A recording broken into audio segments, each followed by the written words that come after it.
El murmullo de 200 personas hablando a la vez es un sonido extraño. Es como el zumbido de una colmena gigante, un ruido sordo y constante que lo llena todo. Pero desde mi mesa, la número 23, la última, la que estaba pegada a la puerta vaivén de la cocina, el sonido dominante era otro.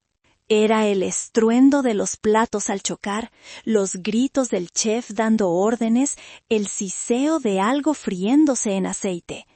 Esa era la banda sonora de la boda de mi única hija. Mi nombre es Consuelo. Tengo 65 años y hasta hace 3 meses tenía una casa. Ahora solo tenía un vestido color vino comprado a plazos y un asiento en la peor mesa de una fiesta que yo había pagado con el alma.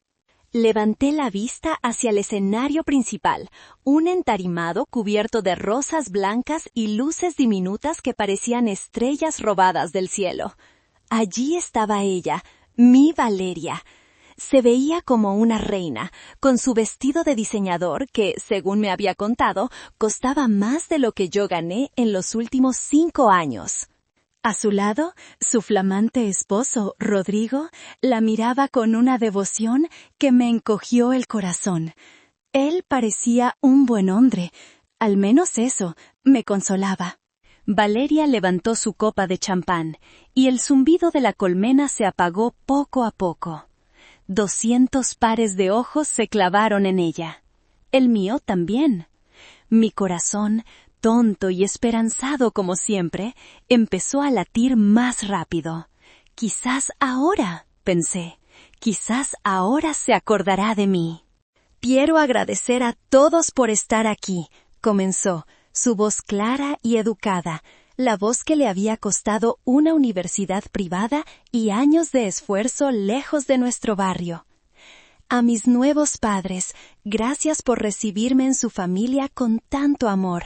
Son la familia que siempre soñé tener. Sentí una punzada, aguda y fría, como una aguja de hielo en el pecho. La familia que siempre soñó tener. ¿Y yo? ¿Yo qué había sido? Continuó agradeciendo a sus amigos, a sus damas de honor, a la organizadora de bodas. Cada nombre era un recordatorio de lo ajena que yo era en su nueva vida. Mi copa de agua permanecía intacta. El vino que habían servido olía agrio, o quizás era solo la amargura que subía por mi garganta. Y entonces su mirada barrió el salón y se detuvo. Se detuvo en mí. Por un instante vi a mi niña, a la Valeria de 5 años que me mostraba sus dibujos con orgullo.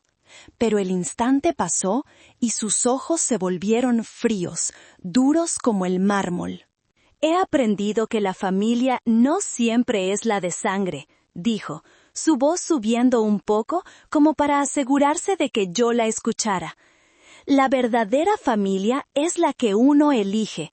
La gente que te apoya, que te hace crecer, que no te arrastra hacia un pasado que quieres olvidar. El silencio en el salón se hizo denso. La gente empezó a cuchichear, a girarse disimuladamente hacia mi mesa. Sentí el calor subir por mi cuello, quemándome las orejas.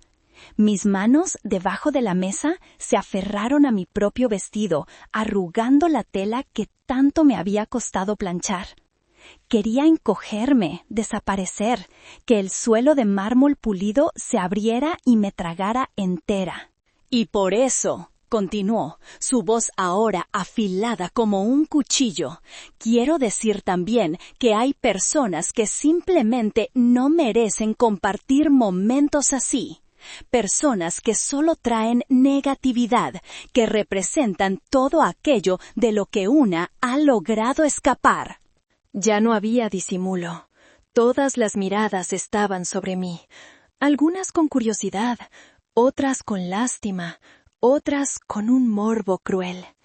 Me sentí desnuda, juzgada por un tribunal de extraños que no sabían nada de mis noches en vela, de mis manos agrietadas, de los sacrificios grabados en cada arruga de mi cara. Hacía apenas 3 horas, el mundo era un lugar diferente. O quizás era el mismo, y yo era la única que se negaba a verlo. Estaba en el pequeño apartamento que había rentado en el centro, un lugar impersonal con olor a humedad y muebles que no eran míos. El único objeto que me pertenecía en esa habitación era el vestido color vino que colgaba de la puerta, perfectamente planchado, sin una sola arruga. Me miré al espejo. La mujer que me devolvía la mirada parecía cansada. Tenía ojeras que el maquillaje barato no lograba cubrir del todo, y una tristeza en los ojos que se había vuelto parte de mi rostro. Aún así, practiqué una sonrisa amplia, orgullosa, la sonrisa de la madre de la novia. Mi teléfono sonó, interrumpiendo mi ensayo. Era mi hermana, Pilar. «¿Cómo estás, hermana?», me preguntó. Su voz siempre sonaba a tierra, a realidad, a todo lo que yo intentaba ignorar. «Feliz, Billy, más que feliz. Hoy es el gran día de mi vale». Hubo un silencio al otro lado de la línea. Pilar sabía. Siempre sabía. «¿Estás segura de ir, Consuelo?», preguntó con suavidad. «¿Cómo no voy a ir? Soy su madre». La madre a la que no invitó a elegir el vestido, la madre a la que le pidió el dinero de la venta de la casa y luego no volvió a llamar en un mes. Esa madre. Me senté en el borde de la cama. El colchón se hundió bajo mi peso. «Hoy será diferente, Pili», insistí, más para convencerme a mí misma que a ella. Cuando me vea allí, cuando vea lo elegante que es todo, entenderá por qué lo hice. Entenderá que cada sacrificio valió la pena. Hoy mi hija me va a ver de verdad. Pilar suspiró. Fue un suspiro largo, cargado de años de advertencias ignoradas. «Solo cuídate mucho, por favor. No esperes demasiado. A veces, la gente que más queremos es la que menos nos ve».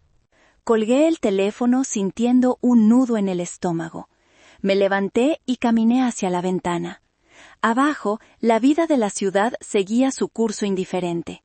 Por un momento, recordé el día en que firmé los papeles de la venta de mi casa en Iztapalapa. Mi mano temblaba tanto que el notario tuvo que sujetármela. Era más que una casa. Era el lugar donde había criado a Valeria, donde mi esposo y yo habíamos soñado un futuro que la muerte se llevó demasiado pronto. Cada ladrillo guardaba un eco de nuestras vidas. Recordé mi propia duda, mi última resistencia. «Hija, pero esta es la casa que nos dejó tu padre. Es todo lo que tenemos». La respuesta de Valeria había sido rápida, impaciente. Estábamos en una cafetería de Polanco, un lugar donde una taza de café costaba lo que yo ganaba en un día de costura. «Papá querría que yo fuera feliz, mamá. El futuro es más importante que unos ladrillos viejos. ¿No quieres lo mejor para mí? La familia de Rodrigo es muy importante». Esta boda es mi única oportunidad de tener la vida que merezco. La vida que merezco. Esa frase se me quedó grabada. ¿Y la mía? ¿Qué vida merecía yo? Me rocié un poco de perfume en las muñecas, una imitación barata de una marca francesa que Valeria usaba. El olor me pareció artificial, un disfraz. Miré mis manos, las manos de una costurera, con las yemas de los dedos callosas y las uñas cortas. Las escondí instintivamente.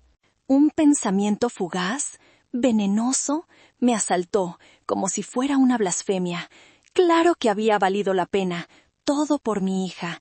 Hoy, el día de su boda, sería la prueba. Hoy, todo el dolor y la soledad de los últimos años se transformarían en un abrazo, en una palabra de agradecimiento, en un «gracias, mamá». Me aferré a esa esperanza como un náufrago a una tabla. Era lo único que me quedaba. El taxi me dejó en la entrada de la hacienda en San Miguel de Allende. Me quedé sin aliento. El lugar era un sueño, sacado de una de esas revistas de sociedad que Valeria solía dejar olvidadas en casa. Un camino de piedra flanqueado por fuentes y estatuas de ángeles llevaba a un arco cubierto de flores blancas. El aire olía a rosas y a dinero. Caminé por el sendero sintiéndome pequeña, una hormiga en un palacio. Mi vestido color vino, que en mi apartamento me había parecido tan elegante, aquí se veía opaco, modesto. Las otras invitadas llevaban vestidos de seda y joyas que brillaban bajo el sol de la tarde. Sus risas eran ligeras, despreocupadas. Entré al jardín donde se celebraría la ceremonia. Habían dispuesto cientos de sillas blancas sobre el césped perfectamente cortado, todas mirando hacia un altar improvisado bajo un árbol centenario del que colgaban lazos de tul y pequeños cristales. Era hermoso, exactamente como mi Valeria lo había descrito. Con el corazón lleno de un orgullo tembloroso, me dirigí hacia la primera fila. Era mi lugar, el lugar de la madre de la novia. Pero antes de que pudiera sentarme, una joven con un auricular y una tablet en la mano me interceptó. Su sonrisa era profesional, pero sus ojos me evaluaron de arriba a abajo en una fracción de segundo.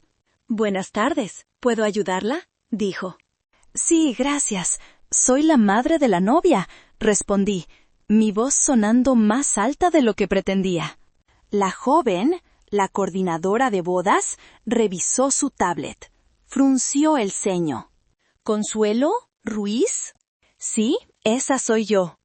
«Ah, sí, aquí está», dijo sin mirarme. «Su asiento está en la fila 15, pasillo derecho».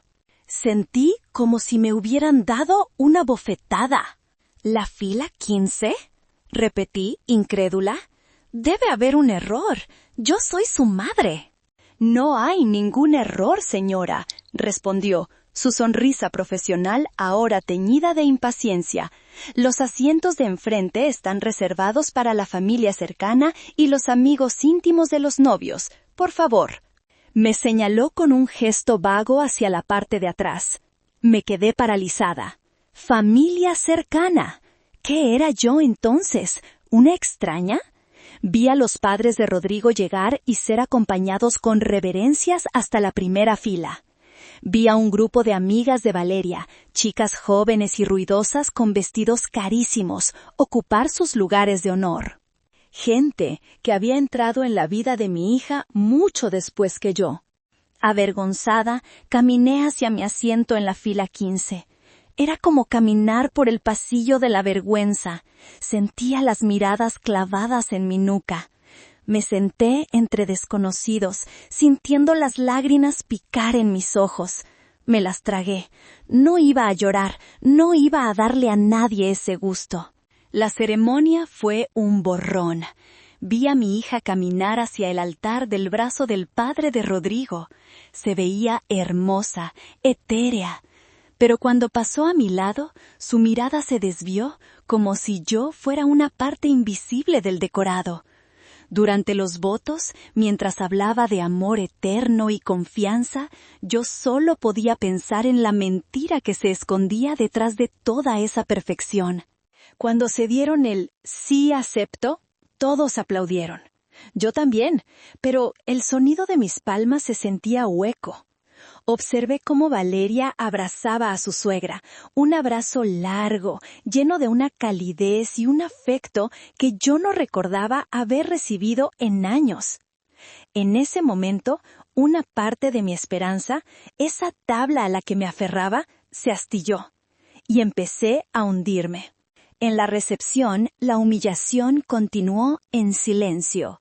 Mi nombre estaba en la tarjeta de la mesa 23, la última, la que cojeaba un poco, la que estaba tan cerca de la cocina que el calor de los hornos me llegaba en oleadas. Mis compañeros de mesa eran un par de tíos lejanos de Rodrigo que no conocían a nadie y un antiguo socio de su padre, un hombre mayor que se durmió antes del plato principal. Éramos la mesa de los parias, de los invitados por compromiso. Mientras los meseros servían con diligencia las mesas principales, la nuestra era la última en ser atendida. Cuando finalmente llegó mi plato, el filete estaba tibio y la salsa se había secado en los bordes. Apenas lo probé. El nudo en mi estómago no me dejaba pasar bocado. Y mientras el murmullo feliz de la fiesta llenaba el aire, mi mente se escapó de allí. Se fue lejos, a un lugar que solo yo conocía, mi museo personal del dolor, una galería de recuerdos donde cada sacrificio estaba cuidadosamente expuesto. El primer objeto de la colección era un vestido, no uno de novia, sino uno de quinceañera, un monstruo de tul rosa y pedrería falsa.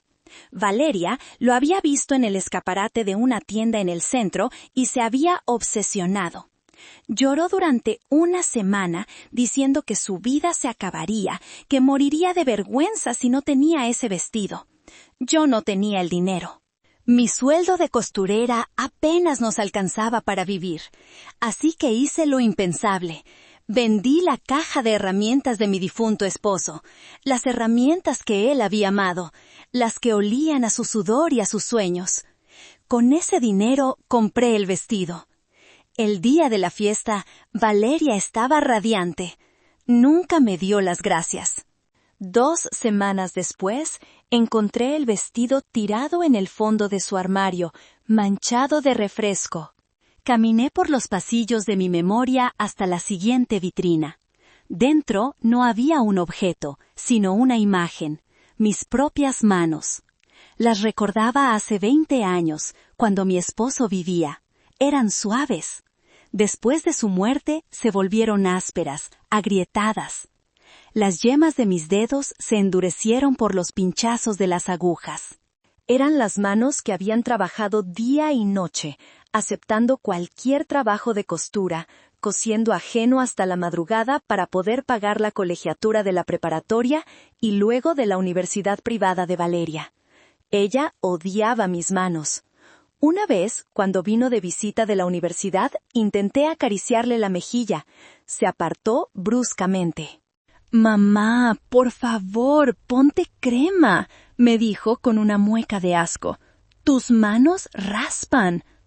Desde ese día, empecé a esconder mis manos cuando estaba con ella. El siguiente recuerdo no era una imagen, sino un sonido, el tono de una llamada que nunca fue contestada. Valeria acababa de conseguir su primer trabajo en un despacho de arquitectos importante. Yo estaba tan orgullosa que sentía que el corazón se me saldría del pecho. La llamé a su oficina para felicitarla. Me contestó con un susurro apresurado y cortante. «Mamá, por favor, no me llames aquí. Mis colegas son gente importante, no entenderían». Colgó antes de que pudiera responder. Esa fue la primera vez que entendí que mi existencia la avergonzaba.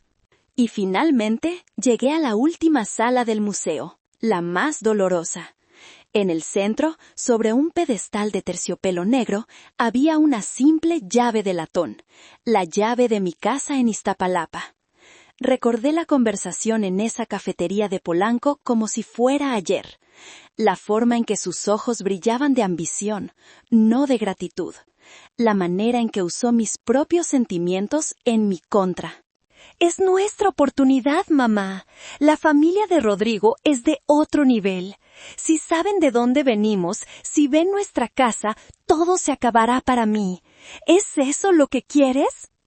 Me manipuló con la maestría de un experto, haciéndome sentir que mi amor por ella solo podía demostrarse a través de ese último, devastador sacrificio. Le entregué el dinero de la venta en un sobre, 850,000 pesos, el valor de toda una vida.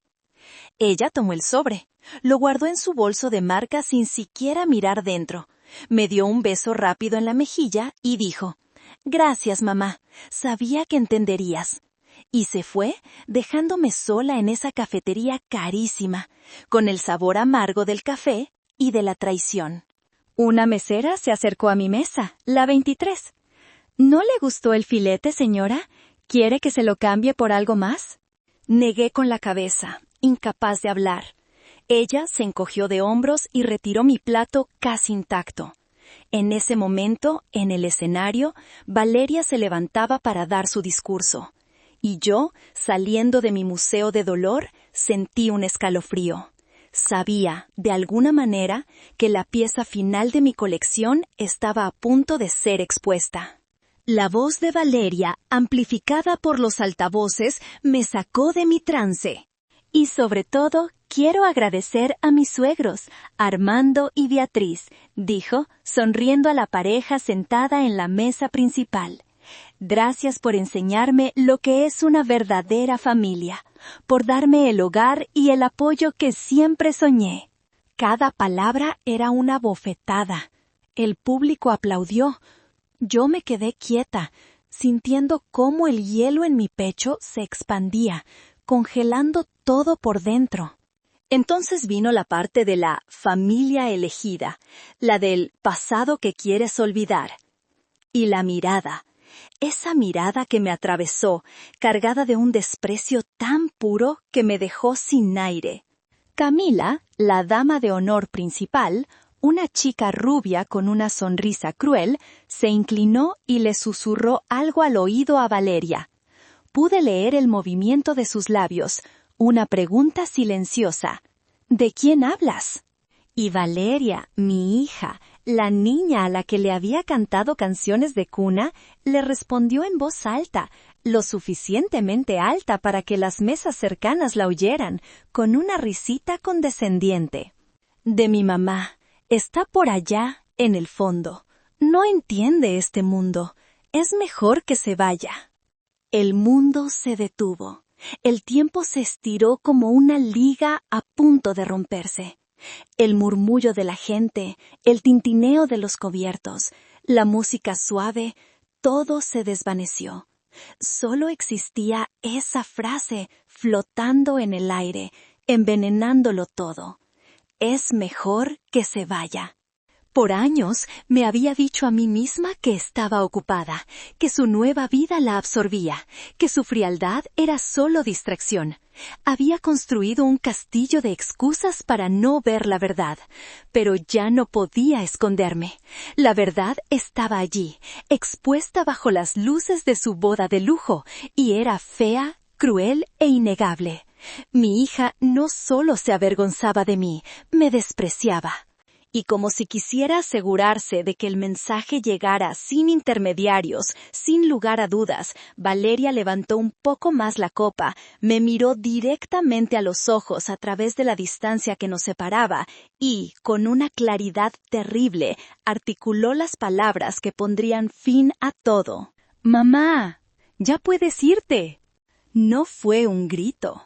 Fue dicho con calma, con una autoridad fría que lo hizo aún más devastador. Era una orden, una expulsión, un destierro público. El silencio que siguió fue absoluto, pesado, como una manta mojada. 200 personas contuvieron la respiración. Sentí como si cada uno de los 400 ojos del salón estuvieran perforándome. La humillación era un sabor metálico en mi boca. Y entonces algo dentro de mí se rompió. No fue un estallido ruidoso, sino un crujido silencioso. Fue el sonido de la última hebra de esperanza haciéndose añicos.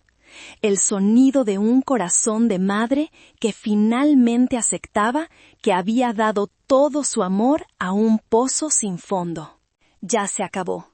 Ya no había más excusas. Ya no había más quizás. Ya no había nada. Con una calma que no sabía que poseía, doblé mi servilleta de tela y la puse sobre la mesa. El movimiento fue lento, deliberado. Aparté la silla, el ruido de sus patas contra el mármol sonando como un trueno en el silencio. Y me puse de pie. Iba a darle lo que quería. Me iba a ir. Y esta vez sería para siempre. Justo cuando di el primer paso, un paso tembloroso hacia la salida, una figura se levantó bruscamente en la mesa principal. El ruido de la silla de Rodrigo, al ser empujada hacia atrás, fue seco, violento. Toda la atención, que había estado centrada en mí, giró hacia él. Valeria lo miró, confundida, su sonrisa victoriosa congelándose en su rostro. «¿Qué haces, mi amor? Siéntate». Pero Rodrigo no la escuchó. Su rostro, que durante toda la noche había mostrado una felicidad serena, ahora era una máscara de furia contenida. Sus ojos no brillaban de amor, sino de una decepción helada. «Espere, señora Consuelo», dijo, su voz resonando en el salón con una autoridad inesperada. «Usted no se va a ningún lado». Se movió con una rapidez que sorprendió a todos. Subió los 2 escalones del escenario y, con un movimiento firme, le quitó el micrófono de la mano a Valeria. «Rodrigo, ¿qué demonios estás haciendo? ¡Es nuestra boda!», siseó ella, intentando recuperar el micrófono. «Exacto, Valeria, nuestra boda», respondió él, su voz ahora amplificada, llenando cada rincón del salón. «Y creo que, antes de que tu madre se vaya, todos aquí merecen saber la verdad». Se hizo un silencio sepulcral. Yo me quedé paralizada junto a mi mesa, sin saber si huir o quedarme. Las piernas me temblaban tanto que tuve que apoyarme en el respaldo de una silla. Rodrigo me miró, y por primera vez vi en sus ojos algo que no era lástima, sino un profundo respeto. Luego volvió a clavar su mirada en Valeria. Cuando empecé a salir con Valeria hace 3 años, comenzó a relatar, y su voz era la de un fiscal presentando su caso. Siempre me habló de su madre.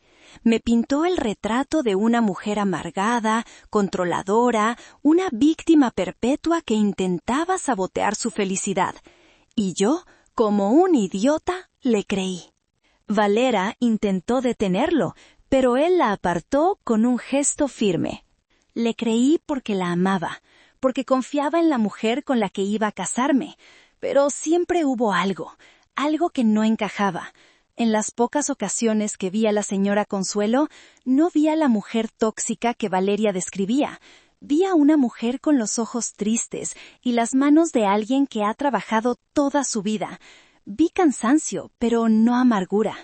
Hace un mes, continuó, y su voz bajó un tono, volviéndose más ominosa. Algo sucedió. Estaba en nuestro apartamento y Valeria hablaba por teléfono con Camila, su dama de honor.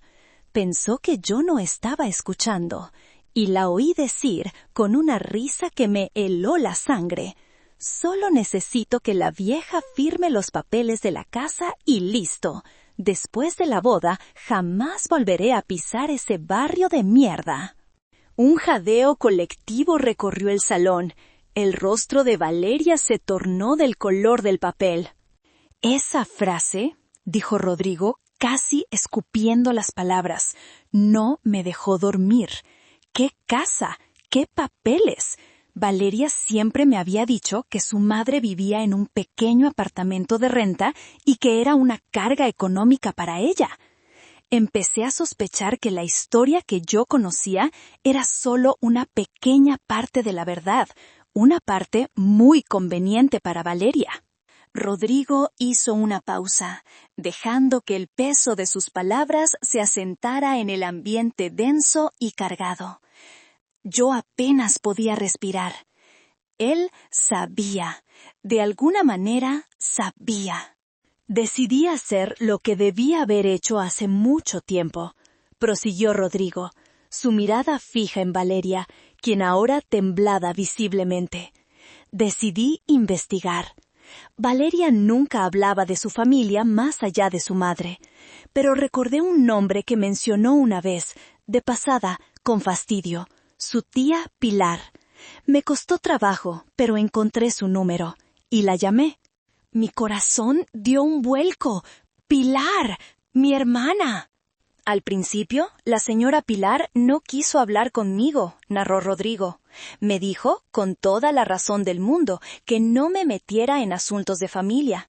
Fue leal a su hermana, incluso cuando la hija de su hermana no lo era con su madre. Pero yo le supliqué. Le dije, señora, estoy a punto de casarme con su sobrina. Necesito saber quién es realmente la mujer a la que le voy a entregar mi vida. Por favor. Esa tarde me reuní con ella en una pequeña cafetería cerca de su casa.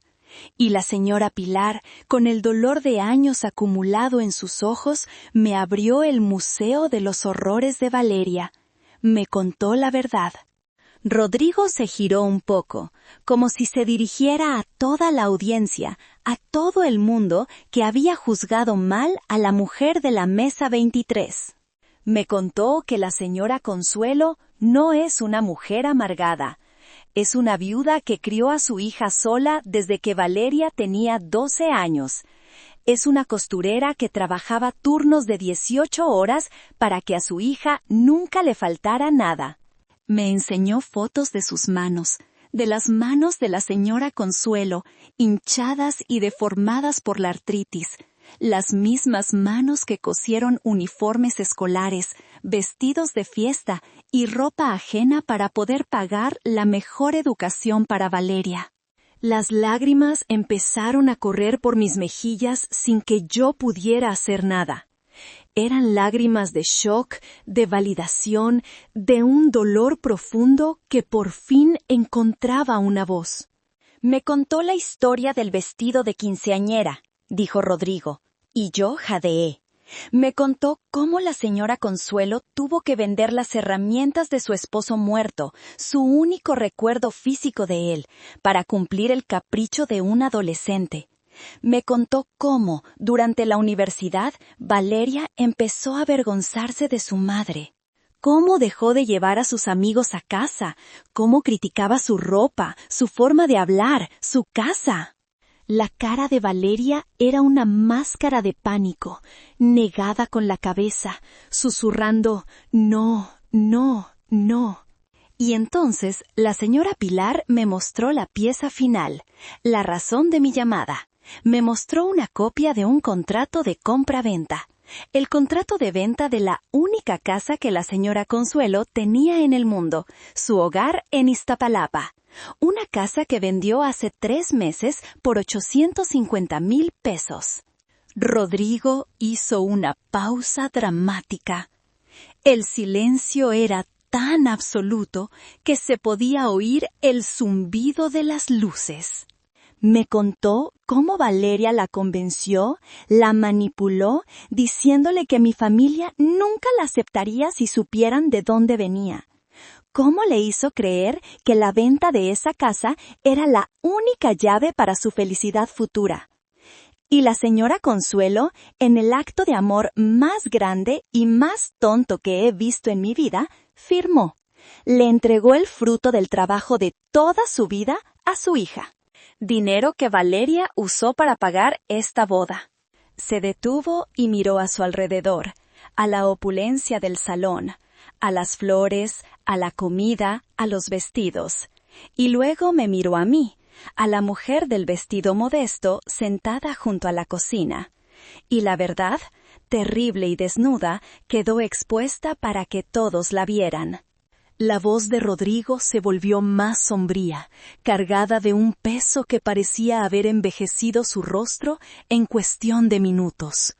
Después de hablar con la señora Pilar, volví a casa, confesó, hablando casi para sí mismo, pero su voz seguía resonando en todo el salón. Esa noche no pude dormir. Di vueltas en la cama, mirando a la mujer que dormía a mi lado. Y por primera vez no vi a mi prometida. Vi a una extraña, una persona capaz de una crueldad tan calculada, tan profunda, que me revolvió el estómago. ¿Estaba a punto de casarme con un monstruo? Valeria sollozó, un sonido patético que ya no generaba compasión, solo repulsión. Toda la imagen que había construido de ella se vino abajo. La mujer exitosa, independiente, hecha a sí misma, era todo una farsa. No se había hecho a sí misma. Había sido construida sobre los cimientos de los huesos y el sudor de su madre. Había escalado pisoteando a la única persona que la amó incondicionalmente. Consideré cancelar la boda en ese mismo instante, admitió Rodrigo, y pude ver la lucha en sus ojos al recordar. Quería llamarla, gritarle, exponerla, pero algo me detuvo. Una parte de mí, la parte que todavía la amaba, quería creer que había una explicación, que quizás estaba arrepentida, que quizás en el día más importante de su vida se daría cuenta de su error y enmendaría las cosas. Así que decidí esperar. Decidí convertir esta boda en una prueba, una última oportunidad. Le dije a Valeria que quería que su madre tuviera un lugar de honor. Ella me mintió. Me dijo que su madre era una persona muy tímida y que prefería un lugar discreto. Me aseguró que la trataría con el respeto que merecía. Le creí una vez más. Llegué hoy aquí con una pequeña esperanza en el corazón. La esperanza de que, durante su discurso, Valeria mirara a su madre y le dijera, frente a todos, las palabras que esa mujer llevaba toda una vida esperando escuchar. Gracias, mamá. Todo lo que soy, te lo debo a ti. Se rió, una risa corta, sin alegría. ¡Qué ingenuo fui! En lugar de eso, la humilló, la desterró, la trató como si fuera basura frente a las mismas personas a las que intentaba impresionar con el dinero de esa misma madre. En ese momento, cuando le dijo, ya puedes irte, toda mi duda se desvaneció, y mi decisión se volvió fría, clara y absoluta. No podía casarme con ella. No podía unir mi vida a alguien con un corazón tan vacío. El peso de su confesión cayó sobre el salón. Ya no era un asunto privado. Era un juicio público, y el veredicto estaba siendo dictado. Rodrigo no solo estaba cancelando una boda, estaba demoliendo una vida construida sobre mentiras. Y yo era la testigo principal, la prueba viviente del crimen. Me di cuenta de que, durante su discurso, Rodrigo no me miraba con lástima. Me miraba con una especie de complicidad, como si me estuviera pidiendo permiso para hacer lo que estaba a punto de hacer.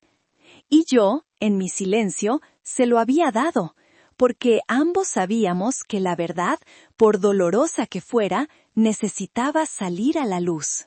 Cuando me puse de pie, con la intención de desaparecer de esa pesadilla, fue cuando la voz de Rodrigo me detuvo. «Espere, señora Consuelo, usted no se va a ningún lado». Esas palabras no solo detuvieron mis pies, detuvieron mi corazón. Por primera vez en toda la noche, alguien me estaba viendo. Alguien estaba luchando por mí. Vi cómo se levantaba, cómo su cuerpo alto y fuerte se movía con una determinación que contrastaba con la figura temblorosa y encogida de mi hija. Valeria intentó detenerlo, su mano como una garra en su brazo, pero él se zafó con facilidad, como si ella no fuera más que un estorbo. Su caminata hacia el escenario fue la más larga que he visto en mi vida. Cada paso resonaba en el silencio. El murmullo se había convertido en una expectación contenida. Nadie se atrevía a respirar. Cuando tomó el micrófono, el gesto no fue el de un novio feliz a punto de agradecer a sus invitados. Fue el de un hombre que iba a la guerra. Sus nudillos estaban blancos por la fuerza con que lo sujetaba. «Rodrigo, ¿qué demonios estás haciendo? ¡Es nuestra boda!». La voz de Valeria era un siseo desesperado, lleno de pánico. «Exacto, Valeria. Nuestra boda». Su respuesta fue una sentencia. «Y creo que, antes de que tu madre se vaya, todos aquí merecen saber la verdad». La palabra verdad cayó como una piedra en un pozo. Yo me quedé allí, de pie, junto a la mesa 23, la mujer invisible de repente convertida en el centro del universo de esa fiesta. Una parte de mí quería gritarle a Rodrigo que se detuviera, que no expusiera nuestras miserias de esa manera. Pero otra parte, una parte que había estado dormida durante décadas, una parte herida y agotada, quería que siguiera. Quería que el mundo entero supiera lo que yo había soportado en silencio. Rodrigo me miró, una mirada que pedía disculpas por el espectáculo, pero que no vacilaba en su propósito. Y en esa mirada entendí que él no estaba haciendo esto por venganza. Lo estaba haciendo por justicia, una justicia que yo nunca me había atrevido a exigir. Valeria habló de la familia elegida, comenzó Rodrigo, su voz firme, sin un ápice de duda. Una idea hermosa, sin duda, pero se le olvidó mencionar a la familia que no eligió, pero que sí eligió cada día de su vida sacrificarse por ella. Se giró hacia Valeria, que lo miraba con los ojos desorbitados, como un animal atrapado en los faros de un coche. Me contaste que tu madre era un obstáculo, pero tu tía Pilar me contó la verdad sobre esos obstáculos. Me contó que cuando tenías 15 años y querías el vestido más caro de la ciudad, tu madre vendió las herramientas de tu padre para comprártelo. ¿Recuerdas ese vestido, Valeria? Valeria negó con la cabeza, pero sus ojos la traicionaron. Por supuesto que lo recordaba. Me contaste que tu madre nunca te apoyó en tus estudios, pero tu tía Pilar me contó cómo tu madre pasaba las noches en vela, con la espalda doblada sobre su máquina de coser, para pagar tu universidad privada. Una universidad que tú elegiste porque te avergonzabas de ir a una pública, como el resto de los chicos de tu barrio. Me contó cómo llegaste a casa un día y te quejaste de sus manos, de las mismas manos que estaban pagando tu futuro. Los cuchicheos en el salón se convirtieron en murmullos de desaprobación. La gente se miraba, horrorizada. La imagen de la novia perfecta se estaba resquebrajando ante sus ojos. Y me hablaste de tu pasado, de ese barrio de mierda del que querías escapar, continuó Rodrigo, su voz endureciéndose con cada palabra. Tu tía Pilar también me contó sobre eso. Me contó que un día, en tu primer año de universidad, llegaste a casa llorando porque tus nuevos amigos ricos se habían burlado de tu acento, de tu forma de hablar. Dijeron que sonabas de barrio. Y ese día, me contó tu tía, tomaste una decisión. Decidiste que borrarías tu pasado. Y la primera persona a la que empezaste a borrar fue a tu propia madre. Ese recuerdo me golpeó con la fuerza de un puño. La recordaba, encerrada en su cuarto, negándose a hablar. Yo pensé que era una pelea con un novio, una mala calificación. Nunca imaginé que era el día en que había empezado a perderla. Dejaste de llevarla a los eventos de la universidad, dejaste de hablarle de tus amigos, empezaste a corregir su forma de hablar, a criticar su ropa, a hacerla sentir pequeña, ignorante, invisible, todo para que encajara en tu nuevo mundo. Pero ella nunca podría encajar, ¿verdad, Valeria? Porque ella era el recordatorio viviente de todo lo que te avergonzaba. Rodrigo caminó por el escenario, dueño absoluto de la situación.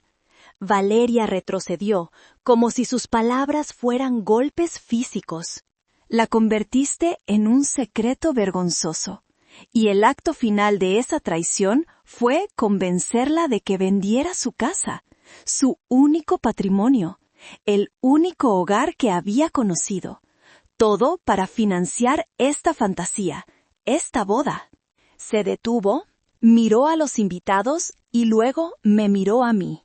Así que cuando Valeria habla de la familia elegida, tiene razón. Ella eligió la apariencia sobre la sustancia, eligió el dinero sobre el amor, y me eligió a mí, o más bien lo que yo represento, por encima de la mujer que le dio la vida. El aire en el salón era irrespirable. La tensión era tan densa que se podía sentir en la piel. Valeria estaba lívida, sus labios temblaban, incapaz de articular una sola palabra en su defensa. «Sé que todo esto puede sonar increíble», dijo Rodrigo, dirigiéndose a los invitados, muchos de los cuales eran amigos y familiares suyos. Pueden pensar que estoy exagerando, que es una disputa familiar magnificada por el alcohol y la emoción del momento, pero resulta que traje pruebas. Hizo una seña a su padrino de boda, un joven que lo miraba con una mezcla de asombro y apoyo incondicional.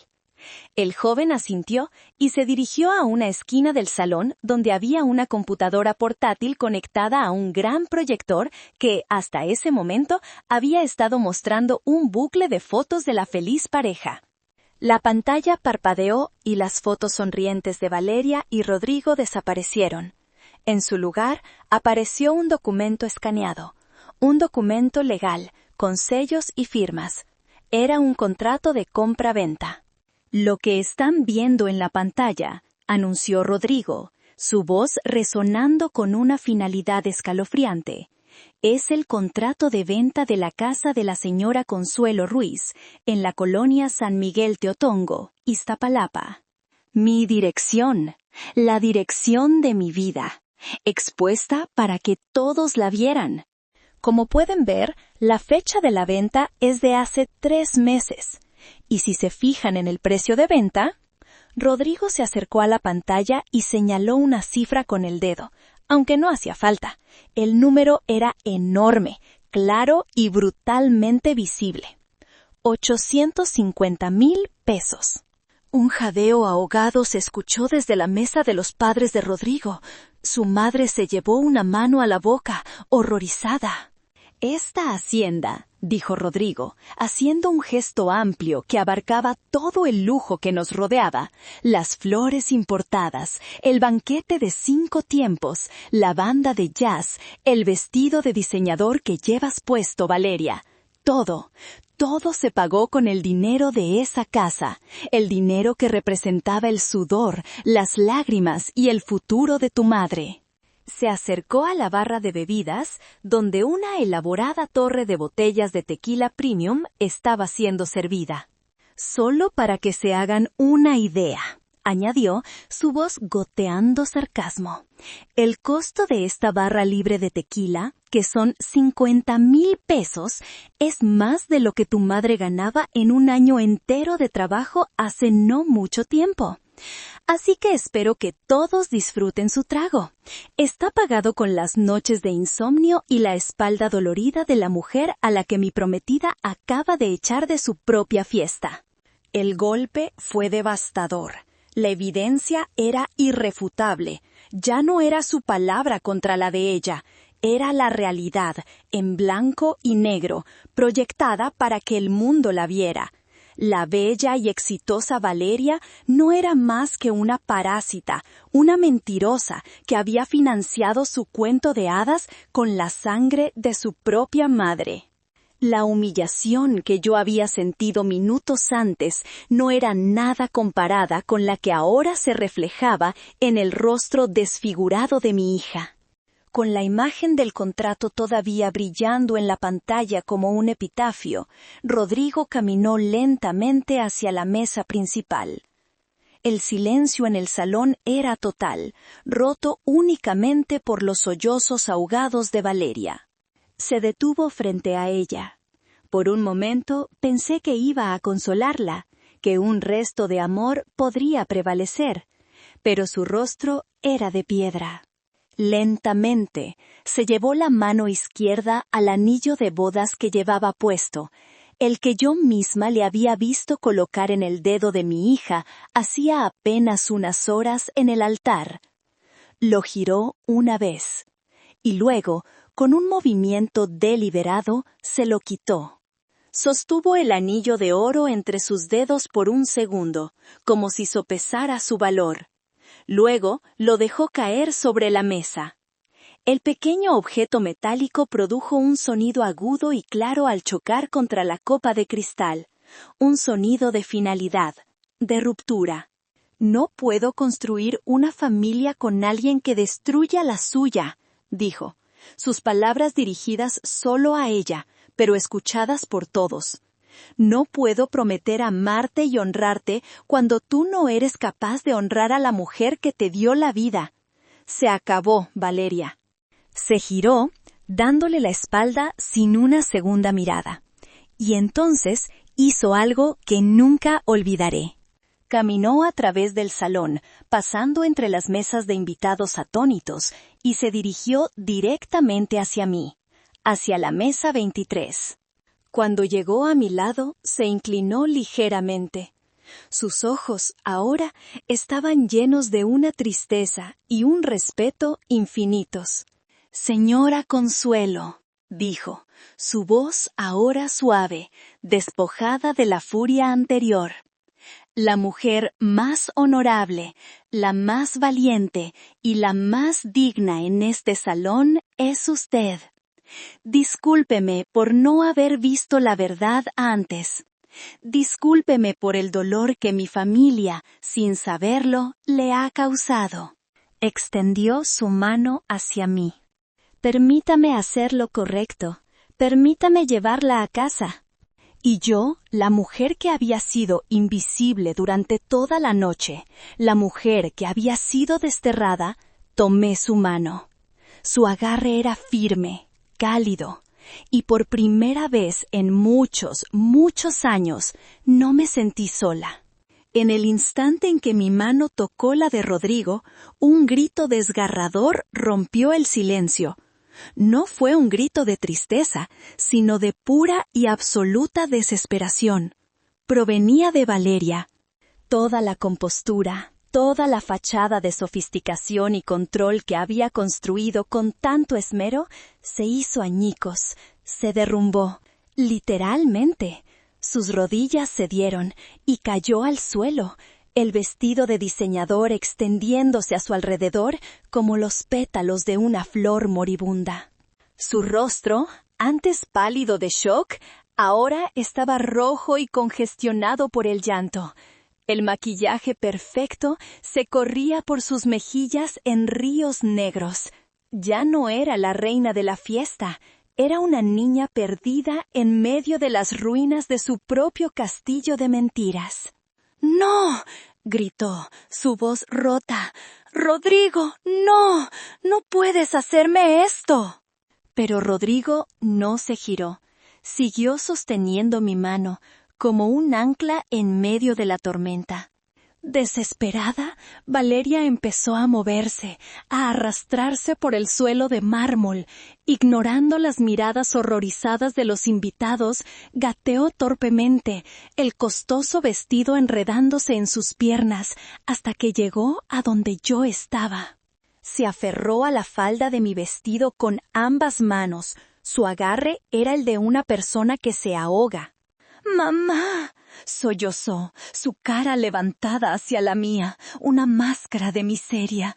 «Mamá, por favor, dile que se quede, dile que todo es un error, dile que me perdone». Miré hacia abajo, a la cara de mi hija, la misma cara que había besado miles de veces, la que había limpiado de lágrimas y mocos, la que había observado con amor mientras dormía. Pero ahora, en esa cara, solo veía el reflejo de mi propio dolor. Vi años de desprecio, de humillaciones sutiles, de un amor no correspondido que me había dejado seca por dentro. La mujer que se arrastraba a mis pies no me pedía perdón a mí, me pedía que arreglara su desastre, me pedía que intercediera por ella, que volviera a mi antiguo papel de solucionadora de problemas, de escudo humano. Incluso en su momento de mayor humillación, seguía siendo egoísta. «Conseguiré el dinero. Te lo devolveré, mamá. Te lo juro. Pero por favor, no dejes que se vaya.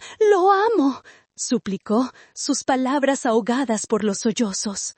La ironía era casi insoportable. Ahora me ofrecía el dinero. el dinero que me había costado mi hogar y mi paz, como si eso pudiera borrar la herida.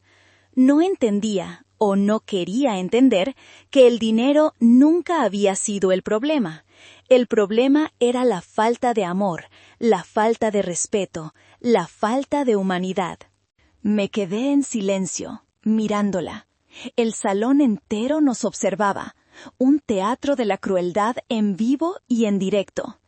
Vi a los padres de Rodrigo levantarse y dirigirse a la salida, con el rostro desencajado por la vergüenza. Vi a las amigas de Valeria apartar la mirada, abandonándola a su suerte. Estaba sola, completamente sola, por primera vez en su vida.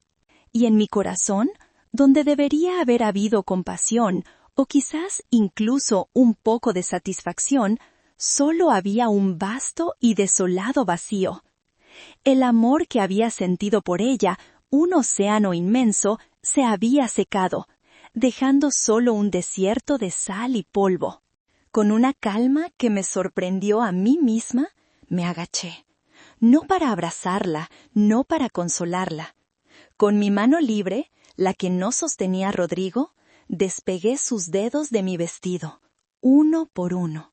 Su piel estaba fría y húmeda. No dije una palabra. No había nada que decir. Las palabras ya no servían. Durante años le había ofrecido palabras de amor, de apoyo, de consejo, y ella las había ignorado todas. Mi silencio, ahora, era mi única respuesta. Me enderecé.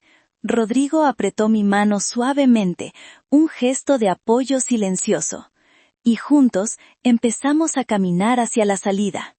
El camino a través del salón fue el más surrealista de mi vida. Era como caminar por el fondo del mar, con el tiempo ralentizado y los sonidos amortiguados. Los rostros de los invitados se volvían hacia nosotros a medida que pasábamos, sus expresiones una mezcla de asombro, piedad y un respeto recién descubierto. Ya no era la pobre madre humillada. Era la mujer por la que el novio había cancelado la boda. Era la mujer que había soportado lo indecible y que ahora se marchaba con la cabeza en alto. Detrás de nosotros, los sollozos de Valeria se convirtieron en un lamento agudo, el sonido de un animal herido. «¡Mamá, no me dejes! ¡No me dejes sola!». Pero yo no me detuve. No miré atrás. Cada paso que daba era un paso lejos de la mujer que me había definido durante tanto tiempo, la madre de Valeria.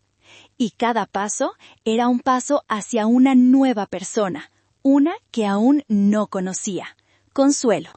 Cuando cruzamos el umbral de la hacienda y el aire fresco de la noche golpeó mi rostro, sentí como si estuviera respirando por primera vez en años.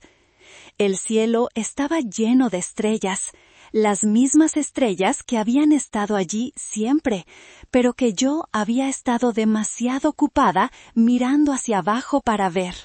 Rodrigo me guió hasta su coche, un vehículo elegante y silencioso que no desentonaba con el lugar. Me abrió la puerta como si yo fuera una dama importante. Me senté en el suave asiento de cuero y, por primera vez, me permití derrumbarme. Las lágrimas que había contenido durante toda la noche, durante meses, durante años, brotaron sin control. Lloré por mi casa perdida, por mi hija perdida, por los años de amor desperdiciados. Lloré por la mujer tonta y esperanzada que había sido. Rodrigo se sentó a mi lado, en silencio, y me pasó una caja de pañuelos. No dijo nada.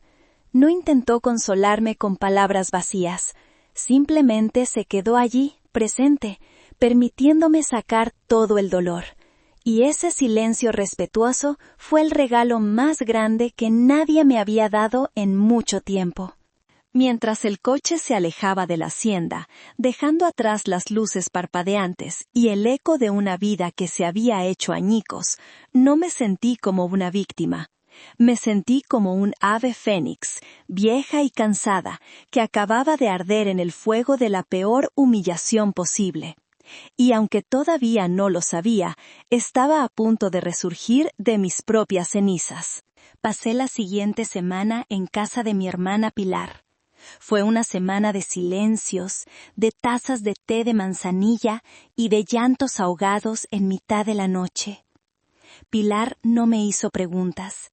Simplemente estuvo allí, remendando los pedazos de mi alma con su presencia tranquila y su comida casera. Valeria llamó docenas de veces. Su número aparecía en la pantalla de mi teléfono, un recordatorio constante de la herida abierta. No contesté. Dejó mensajes de voz, primero furiosos, luego suplicantes, luego histéricos. Los borré sin escucharlos. Al séptimo día, Rodrigo vino a vernos.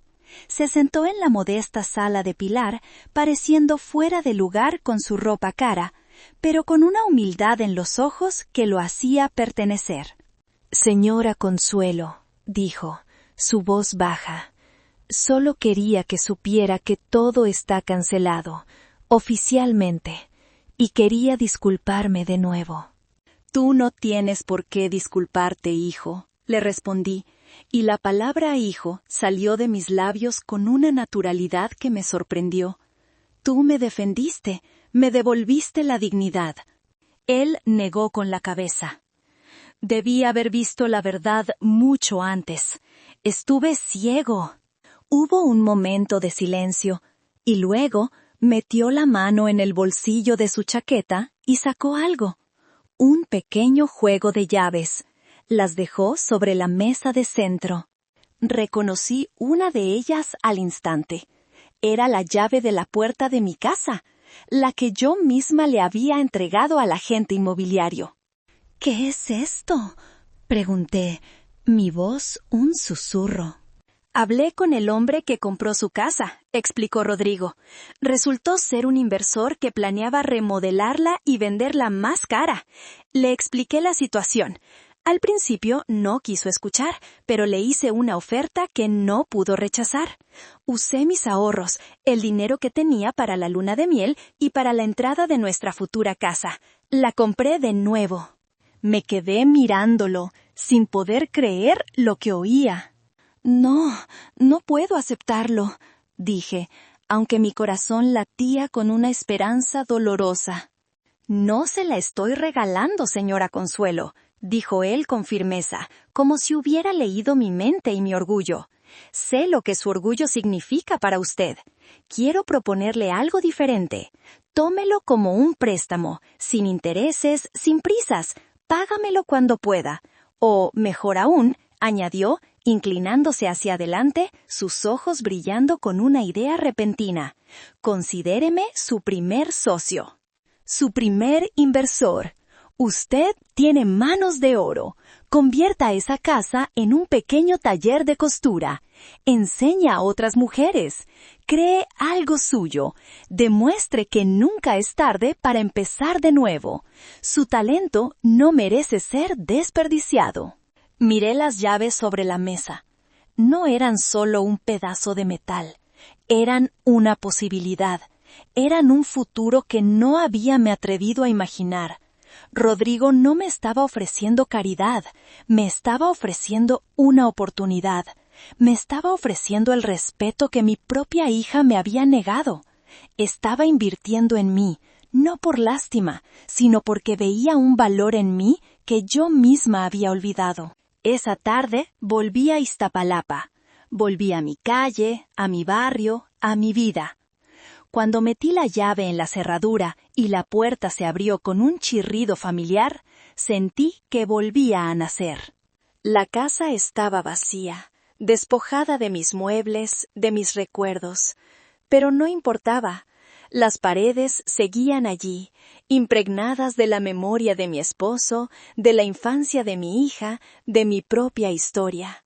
Era un lienzo en blanco, mi lienzo en blanco. Me senté en el suelo, en el centro de la sala vacía, y por primera vez en mucho tiempo sonreí. Una sonrisa genuina que no era para nadie más que para mí. Sentí una paz que no había sentido en décadas. La paz de la libertad. Han pasado 2 meses desde la boda que no fue. Mi vida ha cambiado de formas que nunca creí posibles. Con la ayuda de Pilar y un pequeño préstamo adicional de Rodrigo, he empezado a montar mi taller. Costuras del alma, lo he llamado. Ya tengo 2 vecinas que quieren aprender a coser y un primer encargo para hacer los uniformes de una escuela cercana. Por las mañanas, el sonido de mi vieja máquina de coser vuelve a llenar la casa, pero ya no es un sonido de sacrificio, es un sonido de creación, de independencia. He recuperado mi casa, he recuperado mi dignidad, y estoy en proceso de recuperar a la mujer que fui antes de que el mundo me convenciera de que mi único valor era ser la madre de alguien. Pero perdí a mi única hija. Valeria no ha dejado de intentar contactarme. Ya no llama. Ahora escribe cartas.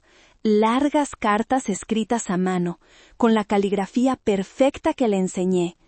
En ellas me cuenta que ha perdido su trabajo, que sus amigos le han dado la espalda, que está yendo a terapia. Dice que lo siente, que me odia a sí misma, que entiende el daño que me ha hecho. Me suplica una oportunidad, solo una, para empezar de cero, para demostrarme que puede cambiar. Cada carta que llega es una punzada en el corazón.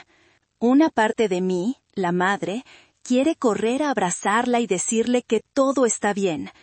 Pero la otra parte, la mujer, la que ahora se mira al espejo y empieza a quererse un poco, tiene miedo. Y aquí estoy, sentada en el suelo de mi casa recuperada, con una de sus cartas en la mano. He recuperado todo lo material, pero la pregunta más importante sigue sin respuesta. ¿Debería dársela? ¿Debería abrir la puerta a la persona que me la cerró en la cara frente al mundo entero? ¿O hay errores que el tiempo no puede borrar, heridas tan profundas que nunca llegan a cicatrizar? El amor de una madre es incondicional, dicen, pero ¿y el respeto propio? ¿Dónde queda? Díganme, ustedes que han escuchado mi historia, ¿qué harían en mi lugar?